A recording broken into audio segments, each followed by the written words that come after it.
Nkwaniriza abooluganda guno omwaka gwa kusoma kigambo kya Mukama okyetegeerere okyevvuunulire.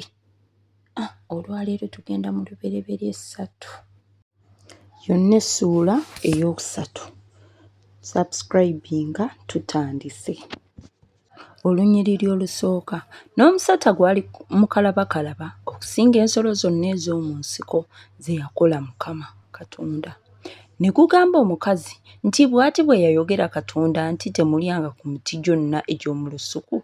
Omukazi n'agamba omusota nti ebibala by'emiti egy'omu lusuku tulya, wabula ebibala eby'omuti oguli wakati mu lusuku Katonda yayogera nti temugulyangako newankubadde ogukwatangako muleme okufa. Omusota ne gugamba omukazi nti okufa temulifa, kubanga Katonda amanyi nti olunaku lwe muligulyako mmwe amaaso gammwe lwe galizibuka, nammwe muliraba nga Katonda okumanyanga obulungi n'obubi. Olw'omukaaga, omukazi bwe yalabanga omuti mulungi okulya era nga gusanyusa amaaso, n'omuti nga gwa kwegombebwa okuleeta amagezi, n'anoga ku bibala byagwo n'alya, n'awa era ne ku musajja we naye n'alya. Bannaye musubscribinge baddiya, subscribinge awo. Tugenda ku lunyiriri olw'omusanvu.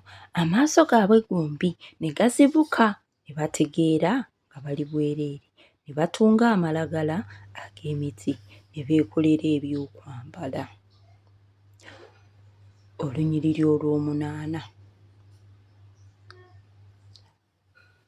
Ne bawulira eddoboozi lya Mukama Katonda ng'atambula mu lusuku mu biseera eky'empewo. Omusajja ne mukazi we ne beekweka mu maaso ga Mukama Katonda wakati mu miti egy'omu lusuku. Mukama Katonda n'ayita omusajja n'amugamba nti oli luuyi wa? Tugenda ku lwa 10. N'ayogera nti mpulidde eddoboozi ly'omu lusuku naye ntya, kubanga mbadde bwereere ne neekweka. 11. N'ayogera nti ani eyakubuulira nti obadde bwereere? Olidde ku muti gwe nakulagira obutalyangako? 12. Omusajja n'ayogera nti omukazi gwe wampa okubeeranga nange ye yampadde ku muti ne ndya. 13. Mukama Katonda n'agamba omukazi nti kiki kino ky'okoze? Omukazi n'ayogera nti omusota gunsenzesenze ne ndya. Mukama Katonda n'agamba omusota nti kubanga okoze kino okolimiddwa ggwe okusinga ensolo z'omu nnyumba zonna, okusinga buli nsolo ey'oku nsiko, onootambuzanga olubuto, onoolyanga enfuufu ennaku zo zonna ez'obulamu bwo. 15. Nange obulabe n'abuteekanga wakati wo n'omukazi, era wakati w'ezzadde lyo n'ezzadde ly'omukazi. Ezzadde ly'omukazi lirikubetentanga omutwe, naawe oliribetenta ekisinziiro. 16. N'agamba omukazi nti okwongera naakwongerangako obulumi bwo n'okubeerangako olubuto mu bulumi bw'onoozaaliranga abaana, n'okwegombako kunaabanga eri musajja wo, naye anaakufuganga. Baswitaati musubscribinge. 17. N'agamba Adamu nti kubanga owulidde eddoboozi lya mukazi wo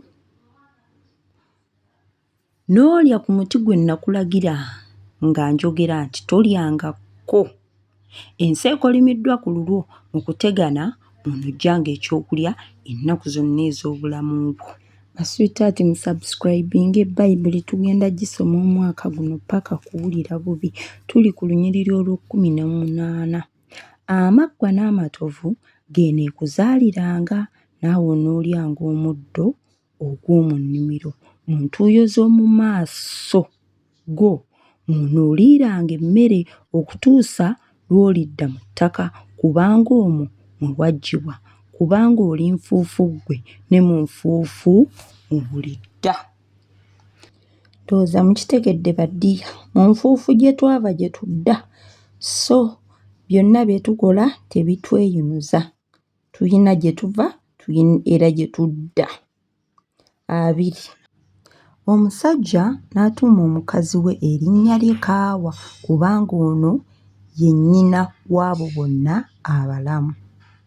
21 Mukama Katonda n'akolera Adamu ne mukazi we ebyambalo eby'amaliba n'abambaza.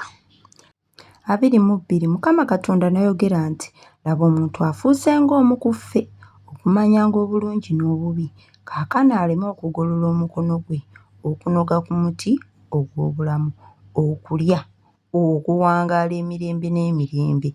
23 Mukama Katonda kyeyava amuggya mu lusuku Adeni alimenga ettaka mwe yaggyibwa. 24 Bw'atyo n'agoba omuntu n'amuzza ebuvanjuba mu lusuku Adeni bakerubbi, era n'ekitala ekimyansa ekikyukakyuka okukuumanga ekkubo ery'omuti ogw'obulamu. Bannaaye, Lubereberye 3 akomye awo. Mwebale kuliza kigambo ate tusome ekigambo. Nze nkubiriza nnyo abantu tusome ekigambo omanye kyekigamba. Bambuulidde baŋŋambye gw'omanyi kiki ekikuli ku mutwe, ki ky'oyina mu mutwe ekigambo okiyina osobola okyesomera. Bayibuli Acts ebikolwa by'abatume 17 alina wayogerera ku kyaki y'e Bereya oba Bereya mu Luganda ye Bereya mu Luzungu simanyi, naye bali bo baali tebabalimba mukwano. Bwe bamala obbibasomesa nga bagenda nga babinoonya nga babikebera. Tulina okuba abakalabakalaba. Musubscribinge tuve